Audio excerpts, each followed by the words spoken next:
Good evening, student.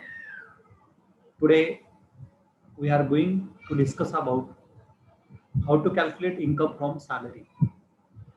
We already discussed about the basic concept of income tax, like what do you mean by income tax, indirect tax, direct tax, then assessee, assessment year, previous year, agricultural income, residential status, then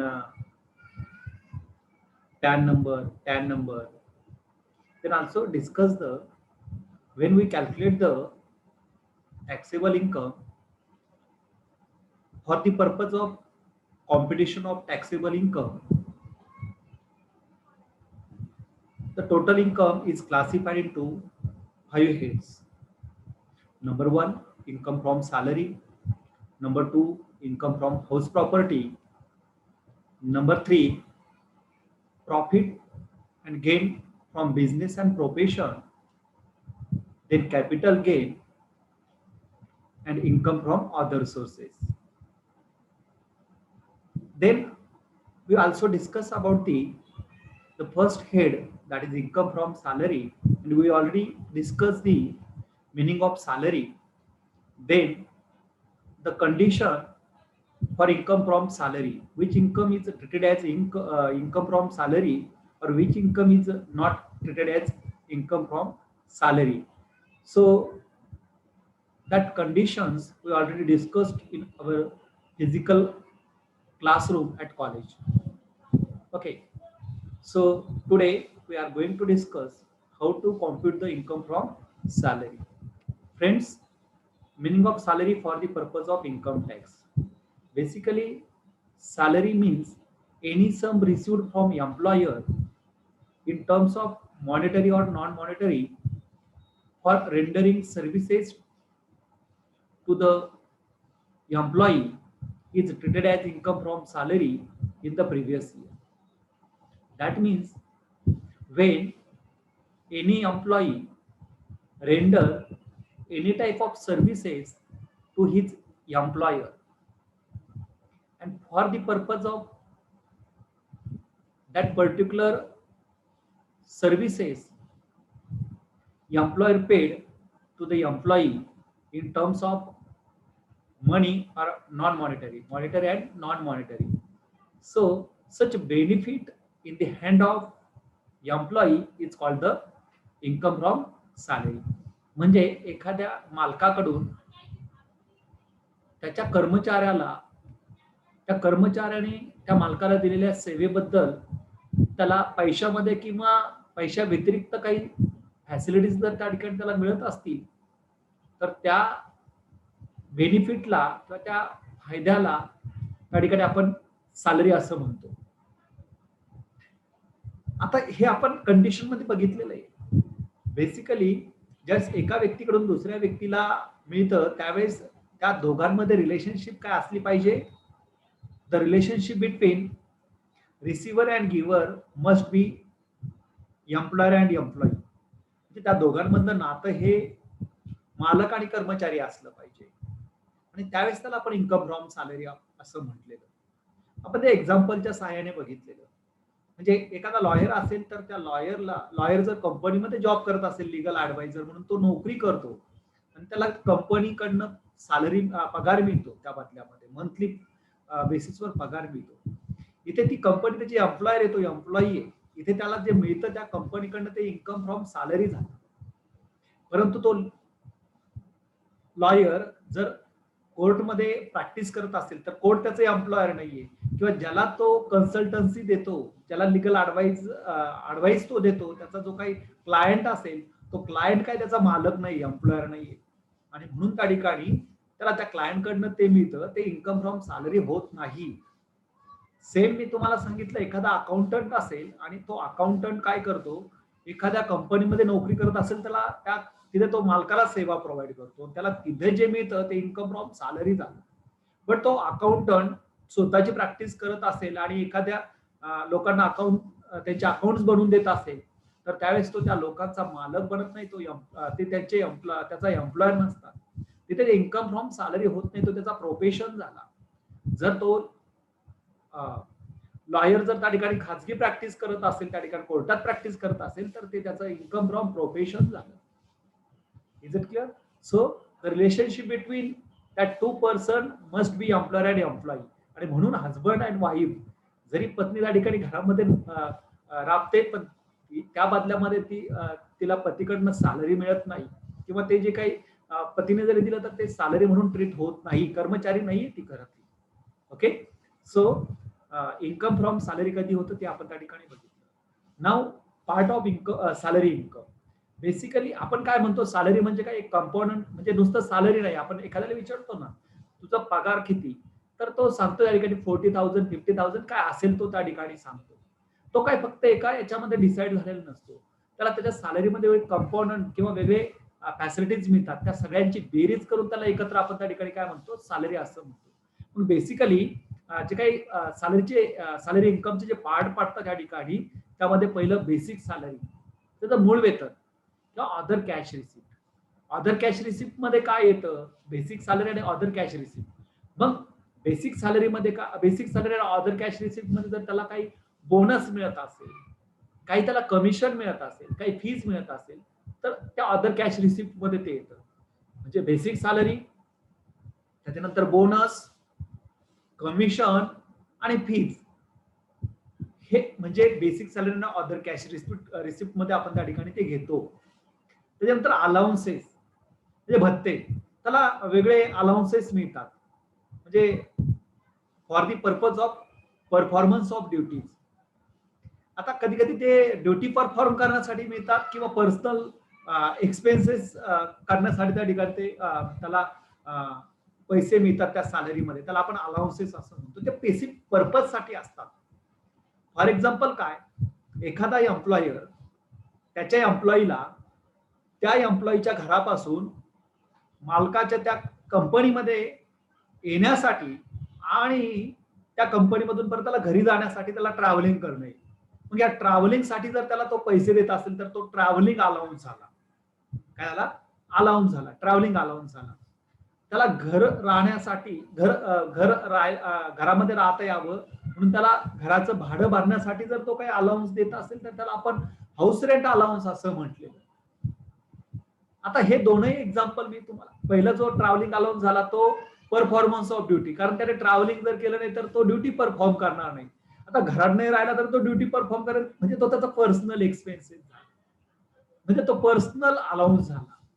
त्याच्यानंतर medical allowance, त्याच्या स्वतःचं किंवा स्वतःच्या कुटुंबाचं medical treatment त्याला करता यावं म्हणून जर त्याला दरमहा काही पैसे तो देत असेल, तर ते मेडिकल अलाउन्स झाला त्या ठिकाणी. असे भरपूर अलाउन्सेस.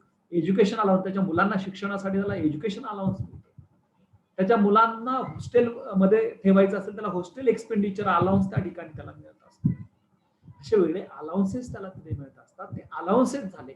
अलाउन्सेस म्हणजे काय, त्या खर्चासाठी त्याला कॅश मिळते दरमहा, मग तो खर्च करत असो किंवा नसो. म्हणजे एखाद्या कर्मचाऱ्याला तो अलाउन्स मिळतो, ट्रॅव्हलिंग अलाउन्स, आणि तो कंपनीच्या गेटच्या बाहेरच जवळ राहत असेल तर तो पायी प्रवास करेल, त्याला तरी तो अलाउन्स मिळतो त्या कारणासाठी.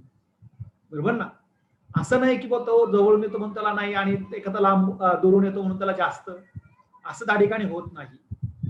बरोबर ना? जसं Pagare sir, Aragade sir for example Kopargaon मधून येतात, त्यांना मग कमी अलाउन्स का, आणि जाधव सर दुसऱ्या गावावरून येतात, त्यांना जास्त अलाउन्स का, तर असं होत नाही. ठीक आहे. मग ते स्पेसिफिक खर्चासाठी ते पैसे त्या ठिकाणी मिळतात, त्याला आपण अलाउन्स म्हणतो. त्याच्यानंतर परक्युझिट्स. परक्युझिट्स म्हणजे काय, आता अलाउन्सेस कॅश मध्ये मिळतं, मॉनिटरी बेनिफिट आहे. अलाउन्सेस काय, मॉनिटरी बेनिफिट आहे. बेसिक सॅलरी आणि अदर कॅश रिसिप्ट हा मॉनिटरी बेनिफिट झाला. परक्युझिट्स हा नॉन मॉनिटरी बेनिफिट झाला. नॉन मॉनिटरी बेनिफिट म्हणजे काय झालेलं, तिथे त्याला पैसे देण्याच्या ऐवजी ती फॅसिलिटी प्रोव्हाइड केली जाते. When direct facility is provided to the employee from his employer at that time, such benefit is called the perquisites. For example काय, त्याला घरामध्ये राहता यावं म्हणून त्याला घर भाडं भत्ता देत असेल, तर आपण अलाउन्स म्हटलं, ते पैसे देत असेल तर. आता एम्प्लॉयर डायरेक्ट काय केलं, त्याला घरच दिलं. काय दिलं? घरच दिलं राहायला स्वतः, म्हणजे पैसे देण्याच्या घर, हे घर आणि इथे तुम्ही राहा. म्हणजे कधी कधी होतं ना, म्हणजे काय, का ते एम्प्लॉयर काय करतो, कंपनीचे स्वतःचं त्या ठिकाणी अकोमोडेशन असतं, म्हणजे घरं बांधलेली असतात आणि ती कर्मचाऱ्यांना राहण्यासाठी ते देतात. आता पैसे देतात का, नाही, तर डायरेक्ट फॅसिलिटी दिली. म्हणजे काय झालं इथे, ते अकोमोडेशन प्रोव्हाइड केलं. आता फॉर एक्झाम्पल तुम्ही बघता, आम्ही म्हणजे आपल्या महाविद्यालयामध्ये आपले प्रिन्सिपल सर ते स्टाफ क्वार्टर मध्ये राहतात. आता आम्ही जर तिथे राहत असतो तर आम्हाला अलाउन्स मिळाला नसतं, तर त्याला काय म्हटलं असतं आपण, परकिजिट्स म्हटलं असतं. लक्षात आलं, अलाउन्सेस आणि परकिजिट्स. किंवा डायरेक्ट प्रवास खर्चासाठी पैसे देण्याच्या डायरेक्ट मोटर कारच प्रोव्हाइड केली, ही गाडी घ्या आणि जा आणि या. कंपन्यांच्या असतात ना शहरामध्ये लवकर वेळेत पोहोचावं म्हणून, त्या स्वतः गाड्यामधून त्यांच्या कर्मचाऱ्यांना घेऊन येतात, त्यांना पैसे देत नाही भाड्यासाठी, त्या ट्रॅव्हलिंगसाठी. तर ते परकिजिट झालं. नंतर प्रॉव्हिडंट फंड, त्याचा भविष्य निर्वाह करण्यासाठी काही तरतूद करत असेल मालक, एम्प्लॉयर, त्याच्या नावाने काही पैसे ठेवत असेल, प्रॉव्हिडंट फंड, आपण अकाउंटिंग मध्ये प्रॉव्हिडंट फंड बघितलेलं आहे, भविष्य निर्वाह निधी. प्रॉव्हिडंट फंडाचे वेगळे टाइप्स आहेत. आणि मग त्यामध्ये जर मालक काही कॉन्ट्रीब्युशन करत असेल, मालक जर कर्मचाऱ्याच्या नावाने काही पैसे टाकत असेल, तर त्याला प्रॉव्हिडंट फंड असं म्हणतात. काय म्हणतात, तर ते भविष्य निर्वाह निधी झाला तो, या फंडामध्ये जर कॉन्ट्रीब्युशन करत असेल तर, आणि तो सॅलरीचा पार्ट होतो. ह्या चार यांची बेरीज केली की तिथे आपली ग्रॉस सॅलरी तयार होते. काय तयार होते, ग्रॉस सॅलरी तयार होते. आणि मग इन्कम टॅक्स साठी त्याच्यातून काही वजावटी आपण देत असतो.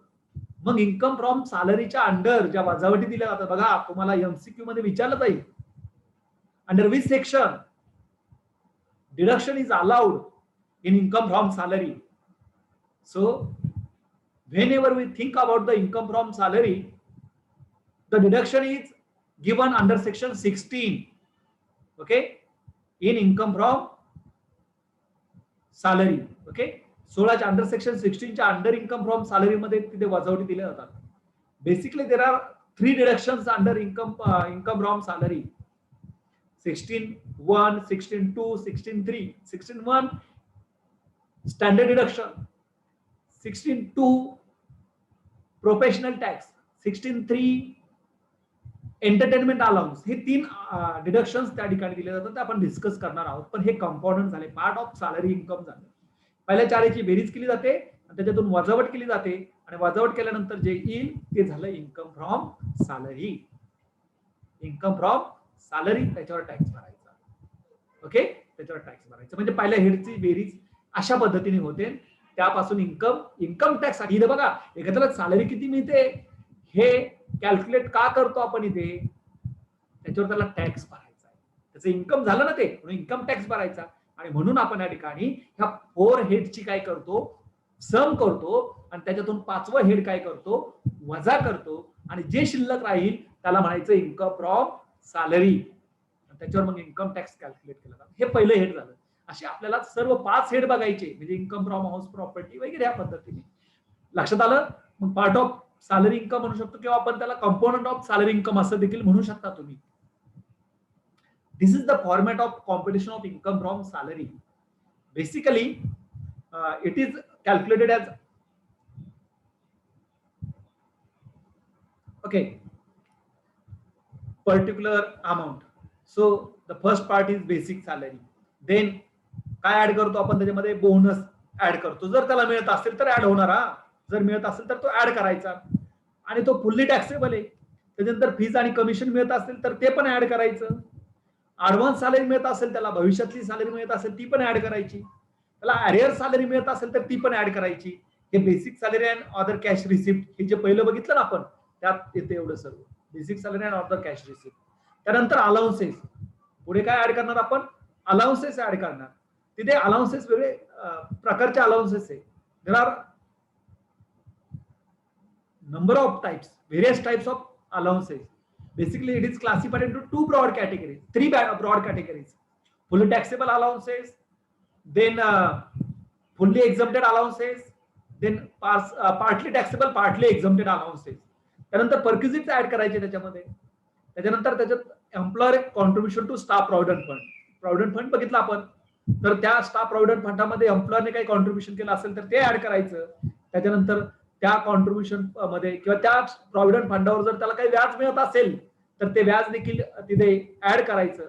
त्याच्या वजावटी त्यातून मिळतात काही प्रमाणात, ते आपण बघणार आहोत डिटेलमध्ये. इथे फक्त फॉर्मॅट आपण बघतो आहोत. या सगळ्यांची बेरीज केली की ते ग्रॉस सॅलरी तयार होते. बघा काय तयार होते, ग्रॉस सॅलरी तयार होते. आणि ह्याच्यातून काय करतो आपण, less deduction under section 16. There are 3 deductions. Number 1 standard deduction, number 2 professional tax, number 3 entertainment allowance. तर ते आपण त्या ठिकाणी बघणार आहोत वन बाय वन. आणि हे वजावट केल्यानंतर काय कॅल्क्युलेट होतं, तिथे इन्कम फ्रॉम सॅलरी कॅल्क्युलेट होतं. बघा यातला पहिला हेड आपण त्या ठिकाणी बघतो आहोत. अतिशय काळजीपूर्वक तुम्ही लक्ष देणार आहात. नंतर व्हिडिओमध्ये बघून तुम्ही ह्या सर्व नोट्स लिहून घेणार आहात. बघा तुम्हाला विचारलं जाईल ना, basic salary taxable or exempted. तर बेसिक सॅलरी फुल्ली टॅक्सेबल आहे.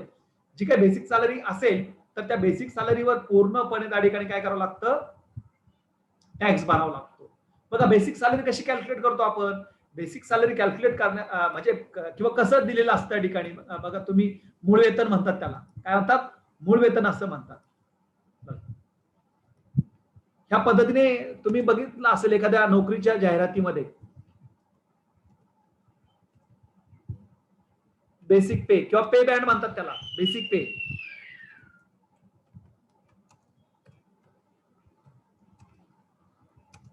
$9,000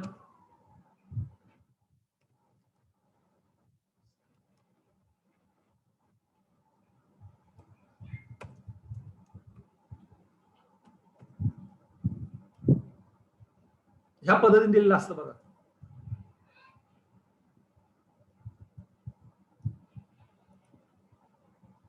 तुम्ही असं ऑब्झर्व केलं असेल एखाद्या नोकरीच्या जाहिरातीमध्ये. बघा बेसिक पे काय, 9,750 to 15,000. याचा अर्थ काय, तर त्याला मूळ वेतन पहिल्या वर्षी किती मिळतंय, 9,000. आणि त्याची प्रत्येक वर्षी इन्क्रीमेंट किती रुपयाने होणार आहे, 7,750 ने. म्हणजे जर तो त्या ठिकाणी 1 एप्रिलला जर नियुक्त झाला असेल तर 1 एप्रिलला त्याचं मूळ वेतन काय असेल, प्रतिमाह 9,000 रुपीज. आणि ज्यावेळेस त्याचं 1 वर्ष कंप्लीट होईल, म्हणजे 1 एप्रिल तो 2021 ला नोकरीला लागला, तर त्याचं 1 वर्षभर प्रत्येक महिन्यामध्ये 9,000 हेच मूळ वेतन असेल. आता त्याचं 1 वर्ष कधी कंप्लीट होईल, 1 एप्रिल 2022 ला. आणि त्याची इन्क्रीमेंट होईल, म्हणजे पुढच्या वर्षी त्याचं मूळ वेतन किती असेल, 9,750. त्याच्या पुढच्या वर्षी परत 750 ने त्याच्यात ऍड होईल जाईल. असं कुठपर्यंत, तर 15,000 पर्यंत तो जाईल. त्याचा तो स्लॅब पूर्ण होईल, त्याचं पुढचा स्लॅब म्हणजे त्याचं प्रमोशन होईल त्या ठिकाणी. तर ह्या पद्धतीने बेसिक सॅलरी त्या ठिकाणी दिलेलं असतं. याचा अर्थ मला तुमच्याशी शेअर करायचा होता, म्हणून त्या ठिकाणी मी ते तिथे टाईप केलं. ओके, लक्षात आलं. हा, त्याच्यानंतर बोनस. बघा बेसिक सॅलरी काय, मला सांगाल, आन्सर द्याल. बेसिक सॅलरी काय, चॅट बॉक्स मध्ये मला आन्सर द्या. काय basic salary? Yes, basic salary fully taxable आहे का फुल्ली एक्झम्प्टेड आहे? फुल्ली टॅक्सेबल असेल तर एफटी प्रेस करा, आणि फुल्ली एक्झम्प्टेड असेल तर एफई टाईप करा पटपट.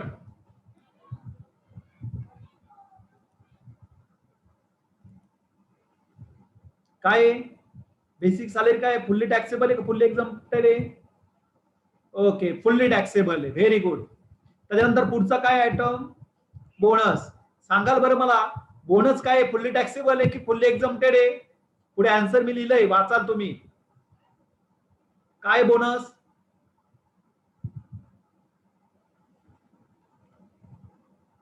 Fully taxable. बोनस पण काय, फुल्ली टॅक्सेबल आहे, व्हेरी गुड. त्याच्यानंतर next, fees. What is tax treatment for fees?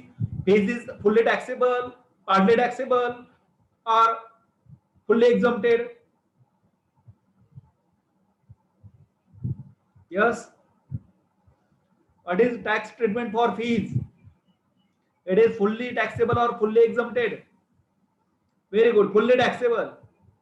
Then commission. What is treatment for commission? Tax treatment for commission. It is fully taxable or fully exempted? Yes. Fully taxable. Very good. Then commission. Commission is fully taxable or fully exempted?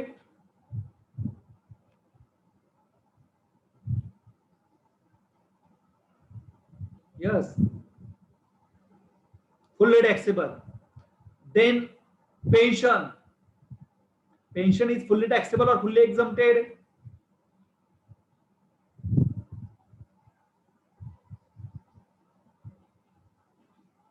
Fully taxable. Very good.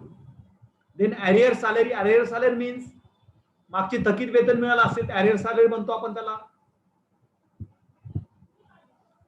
असे थकीत वेतन जर मिळालं असेल तर it is taxable or exempted? Fully taxable. Very good. Then advance salary. What is tax treatment for advance salary? Advance salary म्हणजे काय? पुढील वर्षाचं वेतन याच वर्षात मिळालं, that is called advance salary for the purpose of income tax.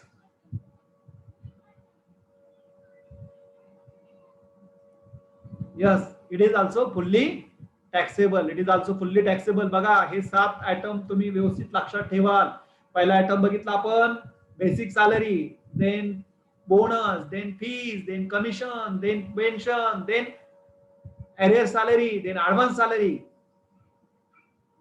All these items are fully taxable. Fully taxable. बघा आपल्या प्रेझेंटेशन मधला पहिला पार्ट आपण इथे घेतला.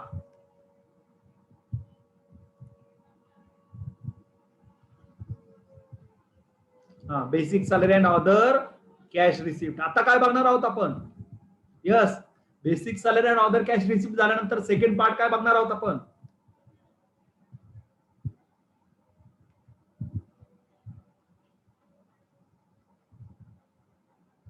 Yes, what is second component, second part of income from salary, salary income?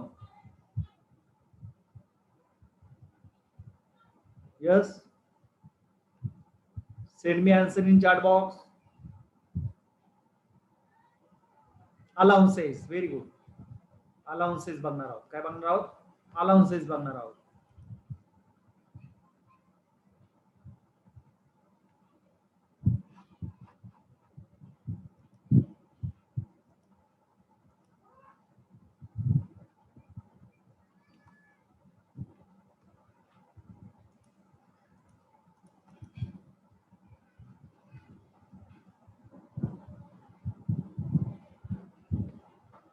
What happened?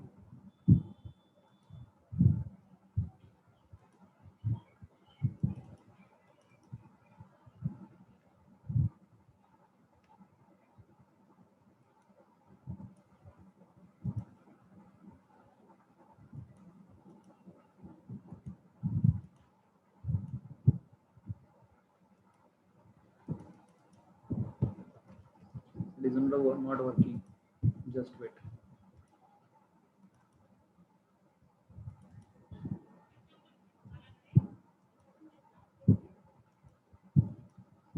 Okay, so basic salary, bonus, fees, commission, pension, arrear salary, and advance salary.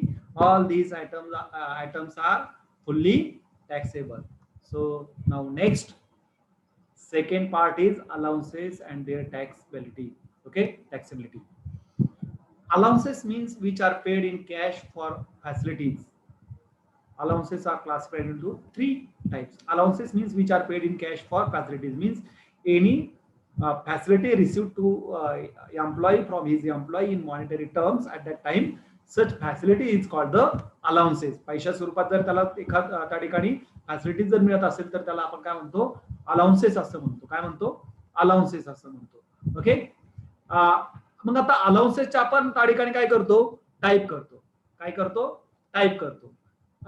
Basically allowances are classified into 3 categories. Number 1, fully taxable allowances, then fully exempted allowances, then partially taxable, partially exempted allowances किंवा partly taxable, partly exempted allowances. या 3 categories मध्ये आपण अलाउन्सेसचं classification करतो. आता त्या नावातच त्यात दिले ते फुल्ली टॅक्सेबल अलाउन्सेस मीन्स की ज्या अलाउन्सेसवर जेवढा अलाउन्स मिळतो त्या संपूर्ण अलाउन्सेसवर काय करावा लागतो? टॅक्स द्यावा लागतो. म्हणजे टॅक्स कॅल्क्युलेट करण्यासाठी तो संपूर्ण अलाउन्स जेवढा मिळतो टॅक्स तो तिथे. एक्झम्प्टेड अलाउन्सेस म्हणजे काय? की असा अलाउन्स की तो जो अलाउन्स मिळतो त्याच्या एम्प्लॉयर कडनं त्याच्यावर टॅक्स भरण्याची जरुरी नाही. That is called fully exempted allowances. जसं आपण एक्झम्प्टेड इन्कम बघितला होता आणि तिथं फेमस इन्कम कोणता आहे बघा. एक्झम्प्टेड अलाउन्सेस मध्ये एक्झम्प्टेड इन्कम मध्ये फेमस इन्कम कोणता आहे बरं, मला मेसेज कराल. आपण त्या ठिकाणी क्लासरूम मध्ये बघितलं होतं. यस, चॅट बॉक्स मध्ये सांगाल. Which income is exempted from income tax, fully exempted from income tax. Yes, send me answer.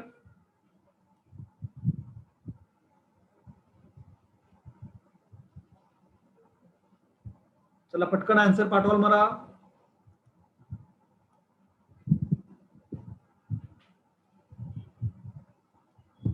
Agriculture income, very good Sujata Raktate, very good very good. Bonus is fully taxable. Agricultural income असे बरोबर आहे. Agricultural income very good. आणि fully exempted allowances की ज्या अलाउन्सेसवर tax भरावा लागत नाही. आणि तिसरा टाईप बघा बरं काय, तिसरा टाईप काय बघा बरं. तिसरा टाईप आहे partly taxable partly exempted allowances. म्हणजे काय, 100 रुपये अलाउन्स मिळत असेल एखादा, तर त्याच्यावर काही रुपयावर टॅक्स भरायचा आणि काही याच्यावर भरायचा नाही. म्हणजे पार्टली टॅक्सेबल. समजा त्याच्यावर म्हणजे सांगितलेलं आहे आपल्या मनात नाही. इन्कम टॅक्स ऍक्ट मध्ये जो जी प्रोव्हिजन दिली असेल त्या पर्सेंटेज मध्ये दिला असेल, जितकी रक्कम दिली असेल त्या प्रमाणात तिथे म्हटलं असेल की 50% एक्झम्प्टेड असतो, 50% टॅक्सेबल. आणि त्याला जर 500 रुपये जर मिळत असेल तर 250 रुपये टॅक्सेबल, 250 रुपये एक्झम्प्टेड. 500 मधून 250 रुपये वजावट द्यायची त्या ठिकाणी. त्याला म्हणतात partly taxable partly exempted allowances. लक्षात आलं. तर मग आपण या ठिकाणी पहिला जो त्या ठिकाणी टाईप बघणार आहोत तो कोणता बघणार आहोत, fully taxable allowance. Fully taxable allowance. आता बघा इथे मग लक्षात ठेव, फक्त अलाउन्स लक्षात ठेवायचं की हा अलाउन्स फुल्ली टॅक्सेबल आहे. मग याच्यावर कोणती टक्केवारी लक्षात ठेवायची नाही, काही पर्सेंटेज लक्षात ठेवायचे नाही, काही रक्कम लक्षात ठेवायची नाही. फक्त अलाउन्स लक्षात ठेवायचं की हा अलाउन्स आहे ना, हा फुल्ली टॅक्सेबल आहे. हा डायरेक्ट आउटरला घ्यायचा, याची पूर्ण रक्कम जेवढा मिळाला असेल त्याच्यावर टॅक्स साठी बाहेर घ्यायचा आउटरला. लक्षात आला. मग कोणते कोणते याच्यामध्ये, पहिला dearness allowance. Dearness allowance fully taxable allowance आहे की ज्यावर पूर्ण टॅक्स भरावा लागतो. Tiffin allowance, city compensatory allowance. City compensatory allowance म्हणजे काय, शहरामध्ये राहतो, शहरामध्ये महागाई असते, भाजीपाला महाग भेटतो, वस्तू महाग भेटतात, घराचं रेंट जास्त असतं या ठिकाणी, दूरवर प्रवास करावा लागतो. मग याच्यासाठी जो त्यांना सिटी कॉम्पेन्सेटरी अलाउन्स त्या ठिकाणी मिळत असतो. लक्षात आलं ना. तर ते त्याला सिटी कॉम्पेन्सेटरी अलाउन्स म्हणतात, तो फुल्ली टॅक्सेबल आहे. Transport allowance. ट्रान्सपोर्ट अलाउन्स कोणता अलाउन्स हा बघा, इथे इंटू ब्रॅकेट मध्ये लिहिलं ते मी नंतर डिस्कस करतो. ट्रान्सपोर्ट अलाउन्स म्हणजे काय, त्या एम्प्लॉईच्या घरापासून एम्प्लॉयरच्या ठिकाणापर्यंत येण्यासाठी आणि एम्प्लॉयरच्या ठिकाणापासून परत घरी जाण्यासाठी जो प्रवास भत्ता मिळतो, that is called transport allowance. तो फुल्ली टॅक्सेबल आहे. आता पूर्वी त्याच्यामध्ये काही वजावट होती, तो पार्टली टॅक्सेबल पार्टली एक्झम्प्टेड मध्ये होता पूर्वी. आता तो इकडे आला फुल्ली टॅक्सेबल अलाउन्सेस मध्ये. जर तुम्हाला पेपरला विचारलं transport allowance is dot dot dot fully taxable fully exempted, काय म्हणणार तुम्ही, फुल्ली टॅक्सेबल म्हणणार, पार्टली टॅक्सेबल पार्टली एक्झम्प्टेड. तर ते आन्सर त्या ठिकाणी तुम्हाला द्यायचं. लक्षात आलं. आता other than physically handicap person, physical handicap person जर असेल त्या ठिकाणी तर त्याची टॅक्स ट्रीटमेंट वेगळी, की आपण त्याच्यासाठी तो पार्टली टॅक्सेबल पार्टली एक्झम्प्टेड मध्ये बघणार आहोत. म्हणजे जो नॉर्मल असेसी, ओके, तर त्याच्यासाठी मात्र तो फुल्ली टॅक्सेबल आहे, एवढं लक्षात ठेवा. एंटरटेनमेंट अलाउन्स, मनोरंजन भत्ता. मनोरंजन भत्ता फुल्ली टॅक्सेबल आहे. आता बघा तुम्हाला आठवत असेल काही वेळापूर्वी मी याचा उल्लेख केला होता डिडक्शन अंडर सेक्शन 16 मध्ये, तर तिकडे वजावट मिळते त्याला. जर तो गव्हर्नमेंट एम्प्लॉय असेल तर, प्रायव्हेट एम्प्लॉईजला नाही. प्रायव्हेट सेक्टरमध्ये जॉब करत असेल तर नाही, गव्हर्नमेंट एम्प्लॉय असेल तर त्याला वजावट मिळते तिकडे. ती वजावट आपण नंतर बघणार आहोत. म्हणजे फिक्स मेडिकल अलाउन्स हा मात्र इकडे फुल्ली टॅक्सेबल आहे, whether it is employee treated as government employee or private employee. तो ग्रास सॅलरीच्या वरती घेताना मात्र फुल्ली टॅक्सेबल. आणि गव्हर्नमेंट एम्प्लॉय असेल तर तिकडे 16च्या अंडर त्याला वजावट मिळेल. प्रायव्हेट सेक्टर एम्प्लॉय असेल तर तिकडे वजावट मिळणार नाही. नंतर फिक्स मेडिकल अलाउन्स, त्याला मेडिकल अलाउन्स मिळत असेल फिक्स मध्ये तर तो त्या ठिकाणी fully taxable. Non practising allowance, बघा काही डॉक्टर वगैरे असतात त्यांसाठी अलाउन्स तयार केला गेला. म्हणजे काय, डॉक्टर लोक जर एखाद्या हॉस्पिटलमध्ये नोकरी करत असेल तर त्याने बघा, आता बऱ्याच दिवस हा वाद आपला येतो समोर, आपल्या शेजारी शिर्डी संस्थांचं हॉस्पिटल आहे. तिथे जे काही डॉक्टर लोक जॉब करतात, तर तिथे त्यांच्याकडनं लिहून घेतलं आहे की बाबा तुम्ही खाजगीमध्ये प्रॅक्टिस नाही करणार आहात, आणि मग त्यांचं तिथे लॉस होतो, त्यांचं ज्ञान त्यांना बाहेर वापरता येत नाही, आणि म्हणून त्यांना काही अलाउन्स मिळतो, संस्थांकडून एक्स्ट्रा पगार मिळतो, त्याला नॉन प्रॅक्टिसिंग अलाउन्स म्हणतात. त्याने प्रॅक्टिस नाही करायची बाहेर, त्याला तो फुल्ली टॅक्सेबल आहे. ओव्हर टाइम अलाउन्स, जास्त वेळ काम केलं overtime allowance, servant allowance, तो शेवटी बघू आपण, पण खूप महत्वाचा आहे तो. नंबर 9 फील्ड एरिया अलाउन्स, फील्डवर काम करत असेल field area allowance, service allowance, professional allowance, warden allowance,